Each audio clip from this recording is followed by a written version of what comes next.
Fala pessoal, sejam muito bem-vindos ao canal, de volta agora em áudio, vídeo e som, do jeito que vocês pediram, para a nossa análise técnica semanal e com o sorteio do livro Investidor Inteligente. Para participar, você já sabe, né? Deixa nos comentários o que você está achando do Ibovespa, se é oportunidade de compra essa queda ou se de fato vamos reverter tendência. Também precisa ser inscrito no canal, então deixa lá nos comentários, se inscreve se você quiser participar do sorteio do Investidor Inteligente. E lembrando que o resultado desse sorteio sai no meu Instagram, henrico.czz. Vamos lá agora para o Ibovespa, sem mais delongas. Na tela, gráfico do Ibovespa, fechamento 105 mil pontos, e aí superamos, né, os 107 como suporte. E agora ele se torna uma resistência. Lembrando, né, aqui era suporte, não teve o teste aqui suporte, né? Isso estamos falando da semana retrasada. Essa última semana que passou, como foi?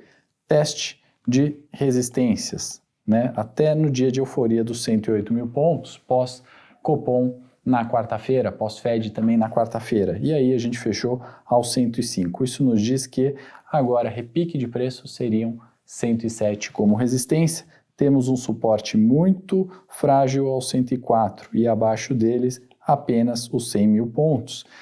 Por que tudo isso, né, pessoal? O mercado não estava esperando a subida dos juros? Estava, né? A gente já sabia desde a última reunião do Copom que os juros agora eram em 12,75. Minha opinião aqui, né, no cenário local, está muito mais atrelada à comunicação, né, a forma que isso está sendo colocado pela autoridade monetária. Política monetária, inflação fora de controle, os juros têm que subir. O que não pode acontecer é uma mudança no tom, né, a cada 20 dias, a cada comunicado fora do oficial, que é a ata do Copom.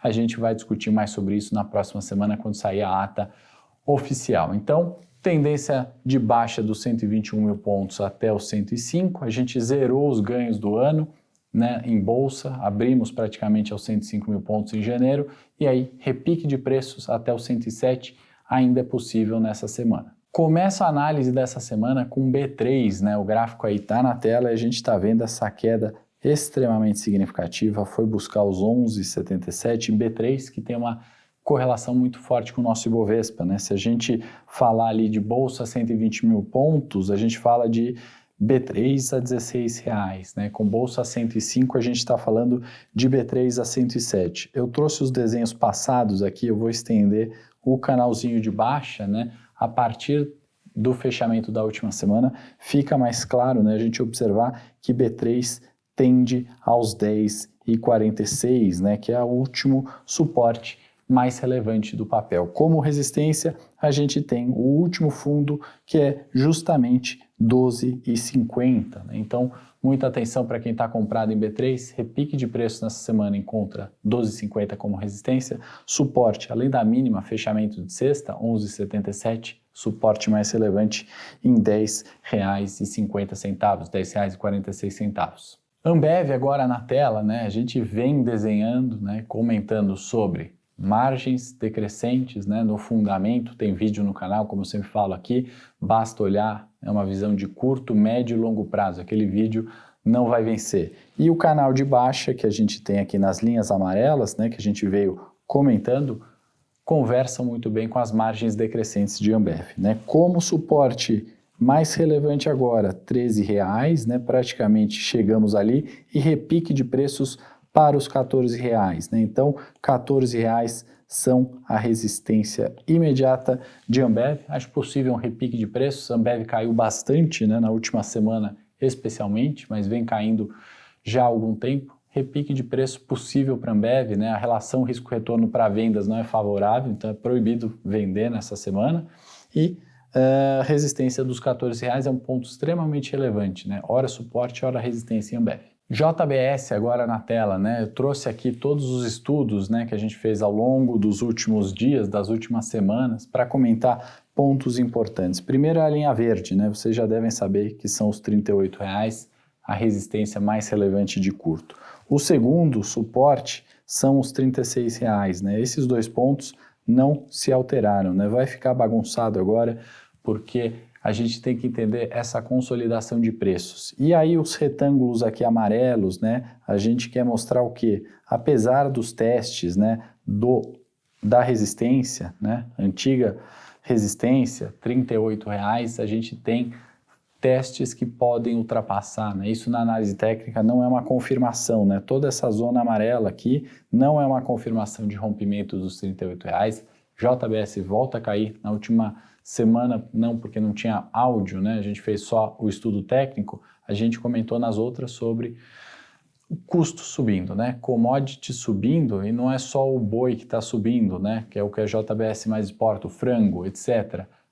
O custo de produção desse boi, desse frango, desse porco, né? São grãos, né? Entram grãos na conta e custos aumentam.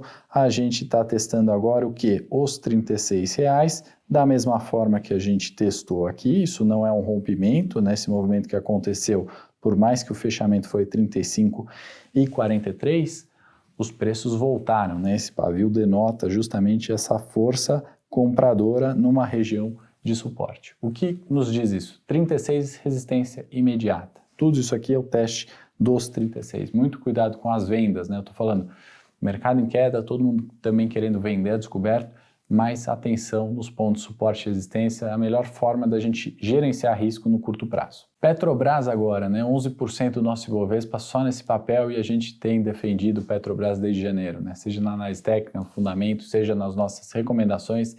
Encerrei na última semana na Operação Fênix, minha série de opções aqui na Levante, uma operação, um call de compra em Petrobras, rentabilidade divulgada 88%. Teve cliente que pegou 300%, teve cliente que pegou 200%. Por quê? Pesaram a mão, ou fizeram preço médio, ou continuaram comprando, né, inclusive abaixo da nossa recomendação, porque o call é de commodities. Petróleo está em alta, a gente está falando desde janeiro, e essa consolidação a gente veio desenhando desde janeiro também. Essa consolidação, né, tem o preço de 31 e tem o suporte de 29. Eu me lembro que antes era 34 e antes era 31, né? Isso mudou por quê? Petrobras pagou dividendo, né? Teve resultado também na última semana, divulgou novo dividendo, então acionistas de longo prazo vão receber aí 3,71, arredondando a conta, distribuindo lucro, e fez esse movimento até os R$ 33, né? Óbvio que o viés é de alta, né? Quantas vezes aqui no canal a gente não brincou que Petrobras é descontada do ponto de vista, né? A hora que a gente compara com pares internacionais. Por quê? Por causa da ingerência política. O petróleo Brent, desde dezembro, subiu 41%, né? Isso vai refletir em algum momento na companhia, e tem refletido, né? Por que a gente fez a Operação Fênix, que deu muito certo? Simples, né? A gente tinha um preço em um determinado momento de petro, R$30, suponhamos. Era o mesmo preço aqui, R$30 de janeiro. Em janeiro o petróleo estava $80. Hoje o petróleo supera já há algum tempo a marca dos $100, né? Então essas diferenças, né, de preço e valor é o que a gente tenta capturar com a análise técnica. Nesse ponto, o que a gente tem? R$33 pode ser uma resistência muito importante no curto prazo. É claro que tem a questão de gerência, é claro que tem uma pauta eleitoral, é claro que tem a questão de combustíveis. Então, também cautelas com compra, tá? É uma semana para a gente ter cautela, pessoal. 33 resistência, e agora o suporte passa a ser os R$31, ok? Suzano, vamos relembrar dos últimos pontos, né? A gente tem aqui os R$52, né, como um suporte relevante, depois de testar uma mínima em 48, né? Então, Suzano, tanto a 48 como a 50, como a 52 é muito barato, né? Esse movimento me parece ser um repique de preços para buscar aquela resistência agora, antigo suporte mais relevante em 57. Falamos muito sobre esse ponto no canal, sem grandes novidades para Suzano. Magazine Luiza, sempre representando o varejo aqui com a gente, né? Um dos gráficos mais pedidos e mais rabiscados por isso, né? E eu deixo aqui justamente para a gente lembrar dessa consolidação aqui de preços ao final da tendência de baixa, ou pelo menos daquilo que a gente poderia supor como um final de tendência de baixa, né? A gente tem uma resistência em 5,64 que está mantido, aquele ponto lá em cima, né? A antiga resistência está muito longe, não vale mais falar do 7,15 agora, e a gente tem mínimas para serem estudadas, né? 4,50, se a gente olhar fundamento, né? Magazine Luiza pode estar barata. O que acontece é que do lado macro a inflação continua pressionando, né? Do lado macro, os custos, né, da companhia continuam piorando, né? Isso certamente vai piorar os resultados da empresa, voltou para o patamar de 4,30, né? Então a gente começa a juntar com o fundamento e entender, vai ter mais deterioração, né? Esse preço vai refletir mais valor da companhia ou é um momento de repique de preços, né? Eu acredito que é mais um papel para a gente ter muito cuidado com venda no curto prazo e também eu não tenho posicionado grandes compras em varejo ao longo desse ano inteiro, né? E permaneço assim para essa semana.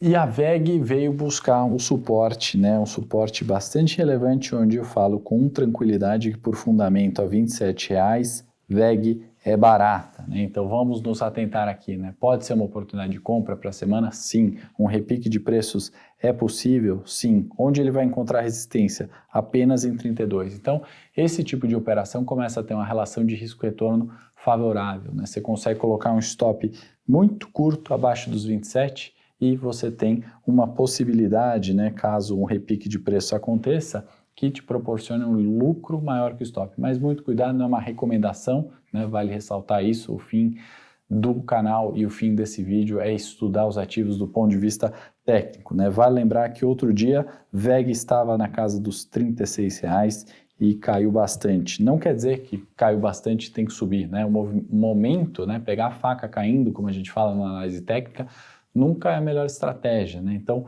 muita atenção, ela não perdeu dos 36 aos 27 simplesmente porque o mercado está mal-humorado, né? Muito cuidado nesses movimentos de curto prazo. Bradesco na tela agora, né? Quando a gente fala de banco, vale comentar até do resultado que saiu do Bradesco, lucro significativo, 6,8 bilhões, teve ROI ali na casa dos 18%, também é positivo, né? Quem não quer estar investido em uma empresa que gera esse lucro ou que tem esse retorno, return on equity, né? O retorno do acionista, né? Vale lembrar que o ROI caiu 0,77, se a gente comparar tri com tri, lucro dentro das projeções, né? Porém, a PDD, né, que é o que grande parte dos analistas acaba olhando, né, e tem uma cautela quando a gente está falando de bancos nesse cenário de inflação subindo, aumentou, né? No guidance divulgado para 22, a gente tem um aumento ali da projeção do Bradesco. O Lázari no resultado passado já tinha indicado isso. E aí, no técnico que a gente tem, né, aqui, essa linha amarela está refletindo os R$19,00, que é, obviamente, a resistência de longo prazo de consolidação. E aqui embaixo, né, não está aparecendo porque eu trouxe em zoom o gráfico, os R$17,00, né? Isso é uma grande consolidação. O Bradesco tem feito esse movimento já há algum tempo, né? E o fechamento, com muita volatilidade na sexta-feira, nos reforça o suporte em 17 e a resistência em R$19,00. Vamos agora de Itaú, né, o outro banco. Onde está a resistência do Itaú? A gente já sabe, né, R$28,00. Tem o desenho aqui, a gente sabe que isso aqui é um movimento dentro de um canal de alta de longo prazo. Vem desde lá de março de 20, pós-corona, e o fechamento, né, em 23, com essa formação gráfica, nos reforça aquele suporte que a gente falou por muito tempo dos 24. Agora é uma resistência que pode ser facilmente rompida nessa semana para buscar os 25,50, uma resistência intermediária, e aí só o próximo nível seria R$28,00. Evidente que não é uma semana de tanto bom humor, né? Não estou falando que Itaú tende aos 28 nessa semana, mas o fechamento de sexta me parece um suporte relevante, né, dos 23, R$24,00 e uma possibilidade de rompimento, repique de preço até os 25,50, né? Justamente esse candle branco seguido desse candle que deixou um pavio, né? Ou seja, entrou força compradora, apesar do mau humor de mercado na última quinta e sexta-feira. E a Vale, né, também com peso relevante do Ibovespa, sendo responsável ali, em certa forma, pela volatilidade e preocupação do mercado, né? Despencou aqui, né, dos 103 mil pontos, máxima ali, resistência mais relevante, até os 78, né? A gente pode estender esse suporte aqui, é um suporte bastante relevante, fechamento ali, né, positivo na sexta, mas depois de uma semana ruim para a Vale, repique de preços poderia buscar os 86, que essa sim é a resistência mais relevante do curtíssimo prazo, e antes disso encontra também resistência nos R$80,00. Então imagino que uma recuperação do minério, uma melhora na atividade chinesa ou no humor, pelo menos de curto prazo na China, com as questões de lockdown, Covid, possa favorecer esse repique pelo menos, né, até os 86 num curto prazo, né? A gente não pode esquecer dessa resistência intermediária, né, que acho que reflete muito mais o valor depois dos dados de produção fraco, do balanço, das expectativas com China. Esse foi o nosso vídeo de análise para essa semana. Se você gostou do vídeo, curta, compartilhe, se inscreva no canal e não esquece de deixar nos comentários Ibovespa oportunidade de compra ou de venda, e inscrito no canal, deixando o comentário, você participa do sorteio do Investidor Inteligente. Até a próxima semana e te vejo em breve.